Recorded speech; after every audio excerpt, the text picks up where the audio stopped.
আসসালামু আলাইকুম, আমি শাকিল। আমরা গত ক্লাসে দেখেছি যে একটা সমকোণী ত্রিভুজের লম্ব, অতিভুজ এবং ভূমি কীভাবে ডিফাইন করা যায় সেই বিষয়গুলো নিয়ে আলোচনা করছি। আজকে আমরা যে টপিকটা নিয়ে আলোচনা করব, এসএসসি সাধারণ গণিতের ত্রিকোণমিতিক অনুপাত, সূক্ষ্মকোণের ত্রিকোণমিতিক অনুপাত। এর আগে আমাদের প্রথমে জানতে হবে যে ত্রিকোণমিতিক অনুপাতটা কত রকমের। ত্রিকোণমিতিক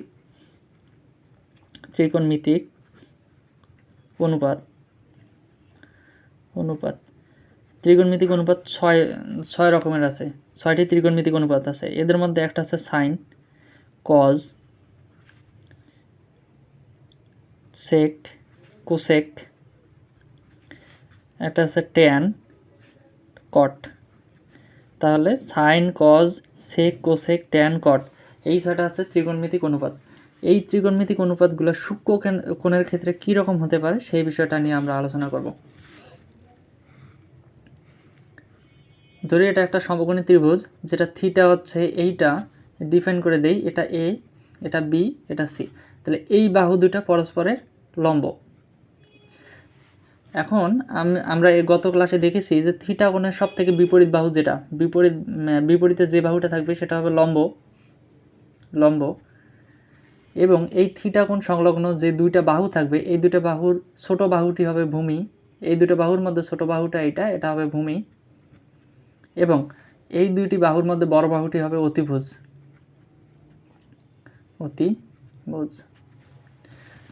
এখন আমরা দেখব যে এই ত্রিকোণমিতিক অনুপাতগুলো কী রকম হয় সূক্ষ্মকোণের ক্ষেত্রে। তাহলে সূক্ষ্মকোণ কি, 90 ডিগ্রির থেকে যদি যে কোণটা ছোট হবে সেটাকে আমরা সূক্ষ্মকোণ বলে থাকি সাধারণত।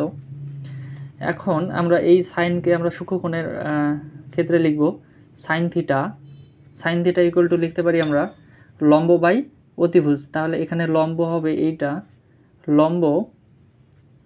লম্ব বাই অতিভুজ।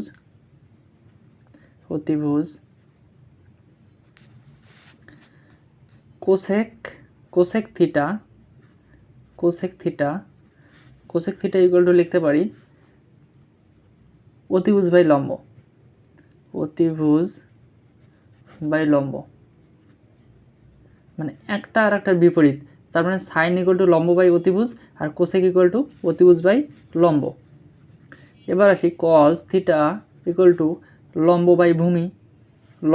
এই যে এটা লম্ব, এটা হচ্ছে ভূমি, তারপরে লম্ব by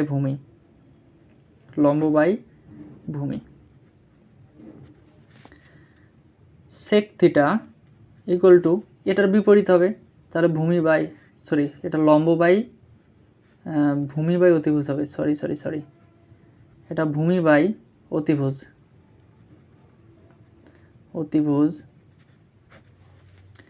sec theta equal two অতিভুজ বাই ভূমি।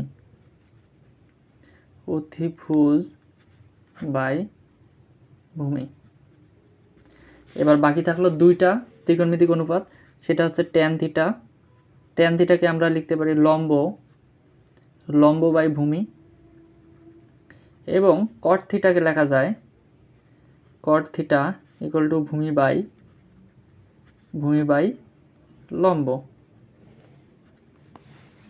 এই যে হচ্ছে 6টি ত্রিকোণমিতিক অনুপাত সূক্ষ্মকোণের ক্ষেত্রে কী রকম হয়। এই 6টি সূত্র খুবই ইম্পর্ট্যান্ট, এগুলো ডিফাইন করা আমাদের খুব দরকার ম্যাথ সলভ করার ক্ষেত্রে। এই বেসিকগুলো না জানলে ভাই ত্রিকোণমিতি সলভ করতে পারবে না, এত কঠিন লাগবে যা বলার মতো না। এই বেসিকগুলো তুমি ধারণ করো, এই বেসিকগুলো ক্লিয়ার রাখো, দেখবো যে সব ম্যাথ সলভ হয়ে গেছে ইজিভাবেই। এবার ত্রিকোণমিতির কয়েকটি সূত্র দেখব। তাহলে সাইন থিটা আমরা লিখতে পারি 1 বাই কোসেক থিটা। এবার sine theta equal to 1 by cosec theta হলে তাহলে কোসেক থিটা ইকুয়াল টু লেখা যায় 1 বাই সাইন থিটা, এটা আমি লিখলাম না। এবার আসি cos theta equal to 1 by sec theta, এটা লেখা যায়।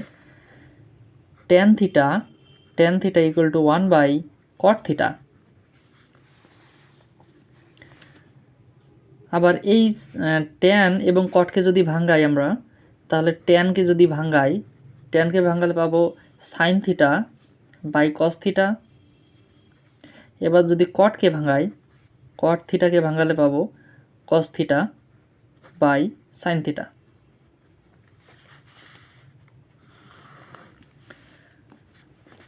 আরও কিছু সূত্র আছে, এটা দেখো sine square theta plus cos square theta equal to 1, এটা হচ্ছে মূল সূত্র।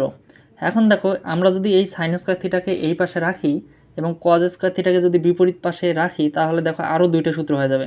তাহলে sine square theta equal to 1 minus cos square theta. এবার কজ স্কোয়ার থিটা যদি বাম পাশে রাখি, তাহলে cos square theta equal to 1 minus sine square theta, এটা লেখা যায়। এখন পরবর্তীতে আরেকটা সূত্র দেখো, sec square theta equal to 1 plus tan square theta. এই সূত্রকে ভাঙলে আবার দুইটা পাওয়া যায়। এখন দেখো আমরা যদি এটা সেক স্কোয়ার এখানে রাখলাম, sec square theta minus tan square theta equal to 1, এটাও লিখতে পারি। ট্যান স্কোয়ার থিটাকে আমরা এই পাশে রাখলাম, তাহলে tan square theta equal two তাহলে 1 মাইনাস সেক স্কোয়ার থিটা, এটাও লিখতে পারি। কিন্তু মূল সূত্রটা হচ্ছে এইটা। তোমরা পারলে এই সূত্রটা মনে রাখবা, এই সূত্রটা মনে রাখবা, বাকি সূত্রগুলো এমনি নিজেই বানাইতে পারবা। এবার আসি cosec square theta equal two লেখা যায় 1 প্লাস কট স্কোয়ার থিটা। দেখো সেক স্কোয়ার থিটা ছিল 1 প্লাস ট্যান স্কোয়ার থিটা, এবার cosec square theta equal to 1 plus cot square theta. তোমরা যদি চাও এই দুটাকে আলাদা করবা, তাহলে cosec square theta minus cot square theta equal to 1, বা cot square theta minus cot square theta equal two তাহলে কোসেক স্কোয়ার থিটা মাইনাস 1, এই সূত্রও লিখতে পারো। তবে এই তিনটা সূত্র হচ্ছে মূল। এই তিনটা সূত্র যদি মনে রাখতে পারো, বাকি সূত্রগুলা এমনিতেই হয়ে যাবে, তুমি নিজেই বানাইতে পারবা এই সূত্রগুলা। চলো, অনেক সূত্রই তো দেখলাম, এবার কয়েকটা ম্যাথ করি। তাহলে তোমার জন্য 1 নম্বর ম্যাথটি থাকবে, প্রমাণ করো যে tan theta plus cot theta equal to sec theta into cosec theta. এখন দেখো আমরা এইখান থেকে এইটা প্রমাণ করতে বলছে, তাহলে লেফট হ্যান্ড সাইড বা বাম পক্ষ আমরা লিখি যে দেওয়া আছে tan theta plus cot theta. এখন দেখো এখানে দেওয়া আছে সেক থিটা আর হচ্ছে কোসেক থিটা, তার মানে এগুলোকে তো ভাঙাইতে হবে, এগুলোকে না ভাঙাইলে সলভ করতে পারবো না। সাইন থিটাকে এই ট্যান থিটাকে যদি আমরা ভাঙাই, তাহলে আমরা একটা সূত্র জানি, সাইন থিটা বাই কস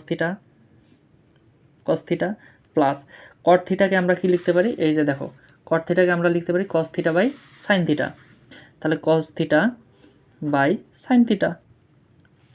এখন এই দুটো যদি তুমি লসাগু করো, তাহলে লসাগু দুইটাই নামিয়ে আসবে, তাহলে cos theta into sine theta.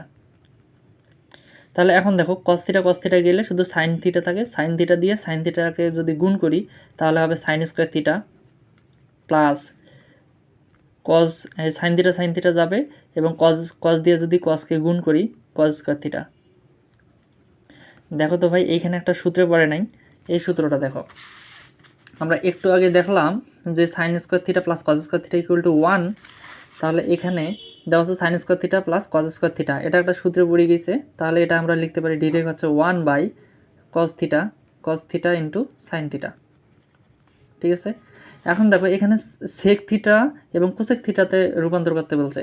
তার মানে দেখো তো আমরা এই দুটাকে যদি আলাদা করি, যে 1 by cos theta into 1 by sine theta, আলাদা হবে তো নাকি, কোনো সমস্যা নেই।